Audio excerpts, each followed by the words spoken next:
കുറ്റ്യാടിയിലെ K C. Lineesh സ്മാരക പഠന കേന്ദ്രം മൂരത്ത് സൗജന്യ നേത്രപരിശോധനാ ക്യാമ്പ്, തിമിരരോഗ ശസ്ത്രക്രിയാ നിർണയ ക്യാമ്പ്, ജീവിതശൈലി രോഗനിർണയ ക്യാമ്പ് എന്നിവയും 1000 കണ്ണുകൾ ദാനം ചെയ്തുകൊണ്ടുള്ള നേത്രദാന സമ്മതപത്രം മെഡിക്കൽ കോളേജിന് കൈമാറുന്ന ചടങ്ങും ഊരത്ത് LP സ്കൂളിൽ വെച്ച് നടത്തി. കെ ലതിക MLA പരിപാടികൾ ഉദ്ഘാടനം ചെയ്തു. പ്രമോദ് അധ്യക്ഷനായിരുന്നു.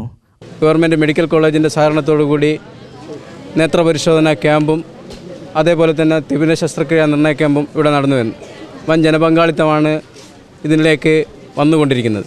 അതേപോലെ തന്നെ കുറ്റ്യാടി ഗവൺമെൻറ് ആശുപത്രിയുടെ സഹകരണത്തോടെ ജീവിതശൈലി രോഗനിർണയ ക്യാമ്പും ഇന്ന് ഈ സ്കൂളിൽ വെച്ച് നടക്കുകയുണ്ടായി. അതേപോലെ ബെസ്റ്റ് ഡോക്ടർ അവാർഡ് നേടിയ ശ്രീ സച്ചിത്ത് ഡോക്ടർക്ക് ഒരു സ്വീകരണവും ഞങ്ങൾ ഇന്ന് ഇവിടെ നിന്നും കൊടുക്കുകയുണ്ടായി. ബഹുമാനപ്പെട്ട മേപ്പയ്യൂർ MLA കെ ലതിക ആണ് ഈ പരിപാടി ഉദ്ഘാടനം ചെയ്തത്. OP ബാബു, PK ബാബു എന്നിവർ സംസാരിച്ചു. കടത്തനാട് ന്യൂസ്, കുറ്റ്യാടി.